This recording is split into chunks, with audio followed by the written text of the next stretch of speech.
Bonjour à tous et bienvenue sur cette nouvelle vidéo. Alors aujourd'hui je vous propose de préparer vos tables de Noël avec un petit marque-place personnalisé. Voilà, donc on est déjà au mois de novembre, donc il faut s'occuper de tout ce qui est préparatif pour les fêtes. Donc je pense que les prochaines vidéos que je vais vous présenter, ce sera bien sûr sur le thème de Noël. Je vous ai déjà montré pas mal de cartes. Donc là on va essayer de faire un petit peu, donc là c'est un marque-place que je vous propose et je pense que je vais vous proposer également une petite boîte. Voilà, ça fait longtemps que j'ai pas fait de boîte. Donc voilà, écoutez, si ce petit projet vous intéresse, je vous le montre de suite sur le plan de travail. Voilà, donc il se présente comme ceci, il est assez petit, tout mimi. Donc ici on a le petit rhodoïde que je vous ai montré la dernière fois sur un réel, donc avec de la pâte à embosser. Voilà, donc j'aime bien le rendu. On a la place pour mettre un petit chocolat pour le petit cadeau d'accueil et donc une petite étiquette avec le prénom de la personne. Donc c'est vrai que même si on n'est pas très nombreux, je trouve que ça fait un petit effet sympathique à côté de l'assiette. Voilà, donc écoutez, si ce projet vous intéresse, on est parti tout de suite.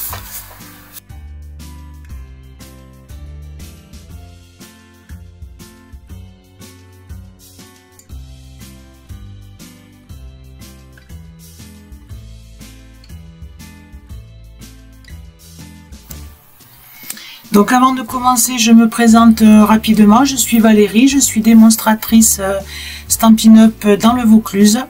Donc les vidéos que je vous présente sont en général avec des produits Stampin' Up, mais vous pouvez tout à fait les réaliser avec ce que vous avez à la maison, bien sûr. Et si vous souhaitez les produits donc, que j'utilise, si vous avez un petit coup de cœur, vous avez le lien de la boutique en ligne sur la description de la vidéo, sinon vous me contactez directement. Voilà, allez, on démarre ce projet tout de suite.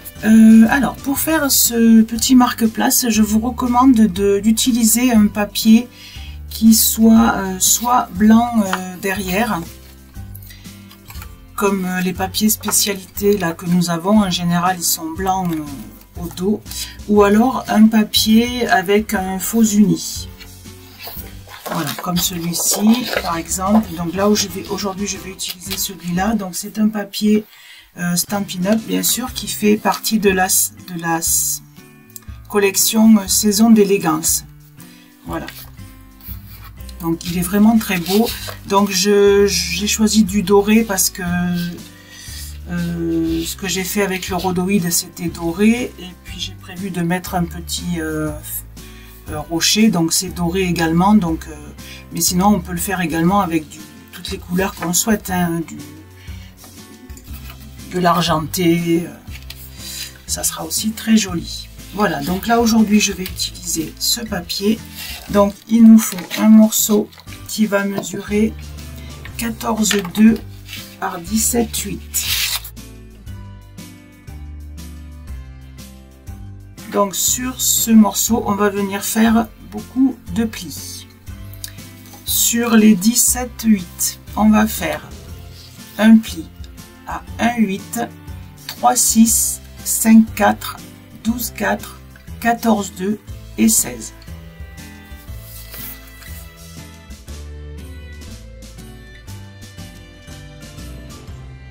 Dans l'autre sens, sur les 14,2, on va faire un pli à 1,5, 2,3, 3,8, 18, 12,3 et 13.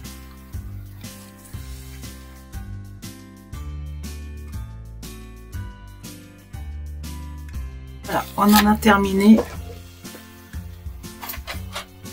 avec les plis.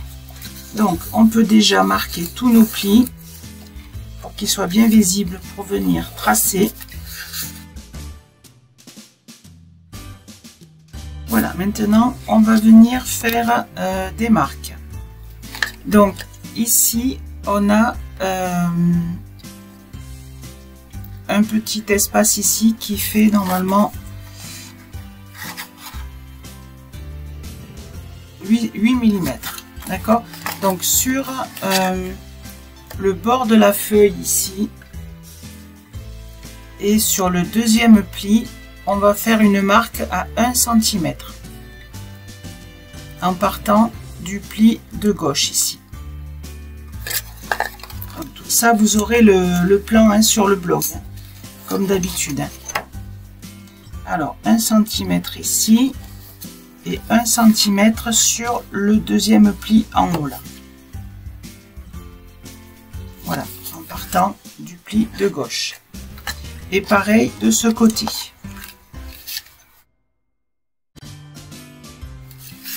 Donc ensuite, on va tracer, donc ici on rejoint les deux 1 cm et ici on va faire du coin du pli ici jusqu'au trait des 1 cm.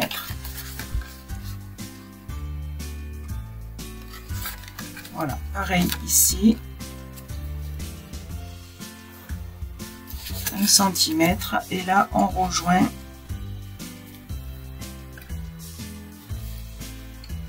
donc c'est pour ça que je vous dis de prendre un papier clair ou alors blanc pour les traçages, c'est beaucoup plus facile. Et on fait pareil de ce côté.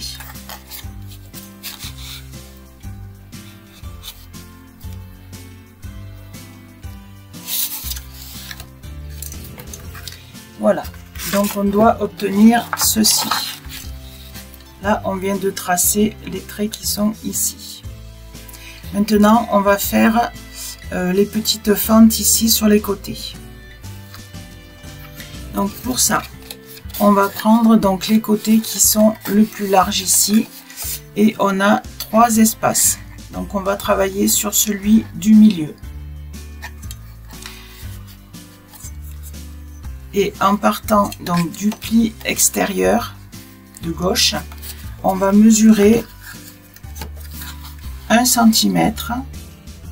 Donc on va faire des marques à 1 cm, 1,5, 5,5 et 6. Voilà, et ça vous le faites sur les deux plis qui sont parallèles. Et pareil ici.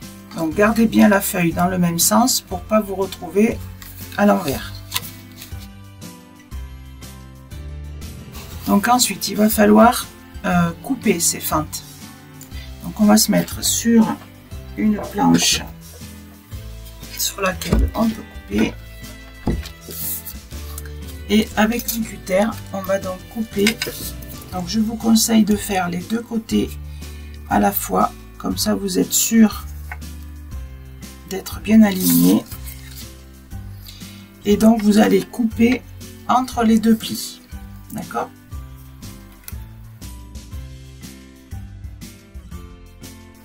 Et là, vous déplacez légèrement votre règle vers le haut pour enlever à peu près 1 ou 2 mm.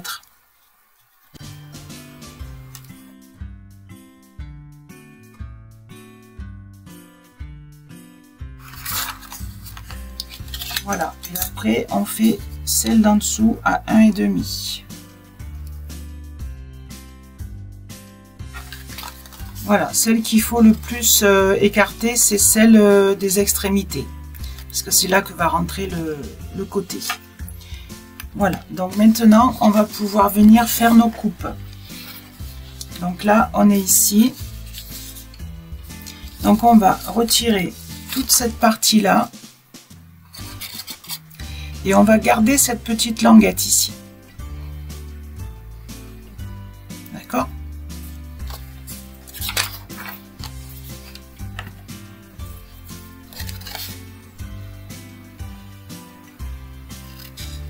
Donc déjà, je retire tout le grand rectangle qui est ici.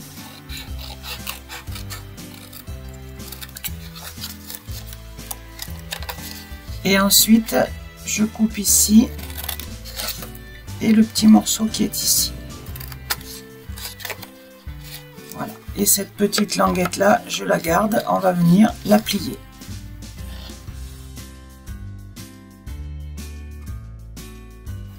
Donc ensuite, avec un petit tapis et une petite boule comme ça pour marquer les plis, on va venir donc marquer cette petite languette là pour la plier plus facilement.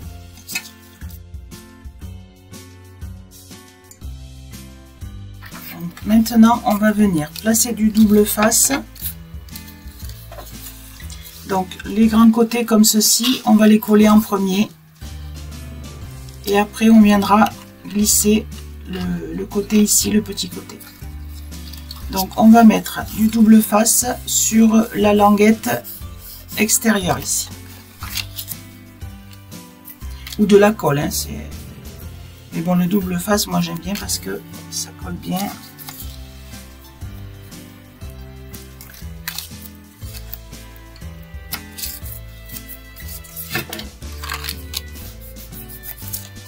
Voilà, donc pour coller, on va simplement retourner comme ceci et venir plaquer le morceau ici contre le fond.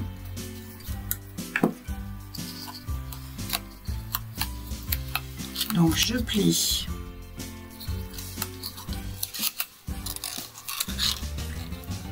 Je mets bien les deux morceaux comme ça et quand je suis sûre d'être bien placée, je peux poser.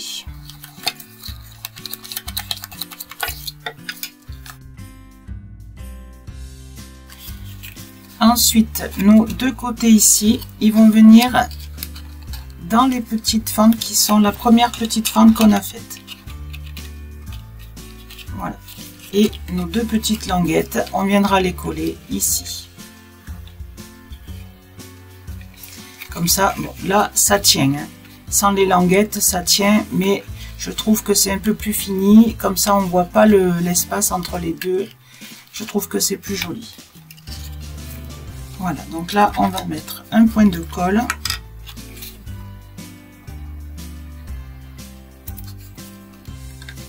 Et donc, on met bien en place ces deux morceaux pour venir rabattre donc la petite languette ici. Voilà, on maintient un petit peu pour être sûr que ça prenne bien. Voilà, donc là, on a notre petit socle. Donc maintenant, on va prendre donc notre petit morceau de rhodoïde.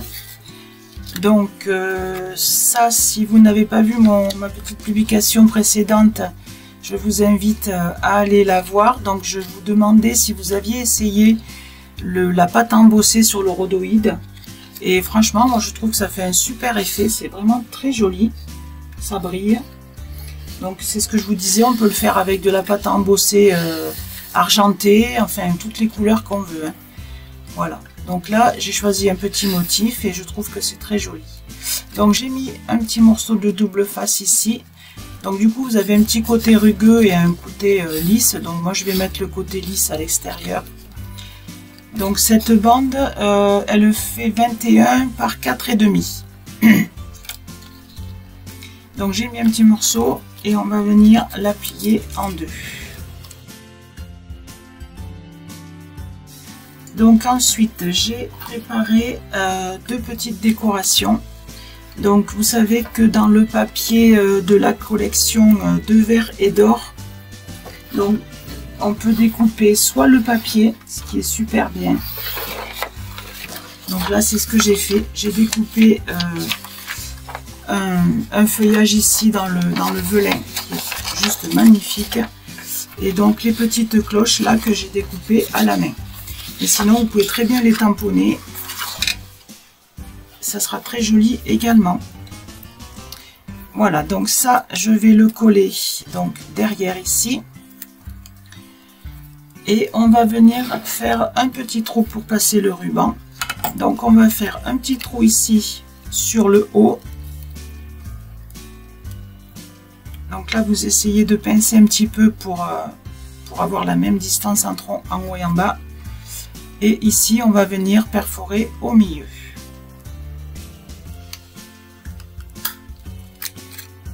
Voilà. Et on perfore également sa petite décoration.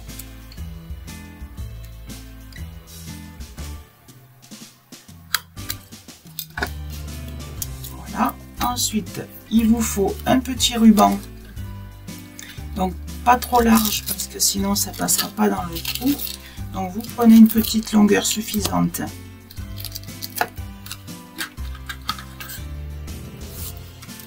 On va passer dans la décoration. Et ensuite, je passe donc les deux morceaux à l'intérieur, ici. Voilà. Et là, je viens faire un nœud et une jolie boucle.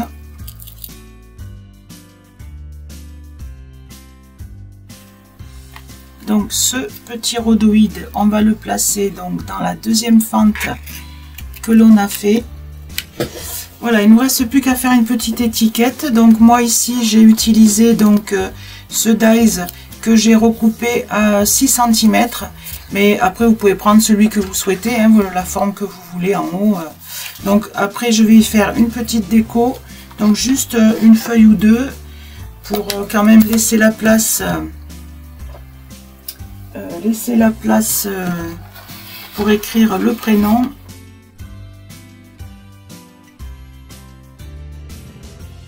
Voilà, donc là on écrira le petit prénom et on peut mettre donc dans la fente qui est prévue pour ça,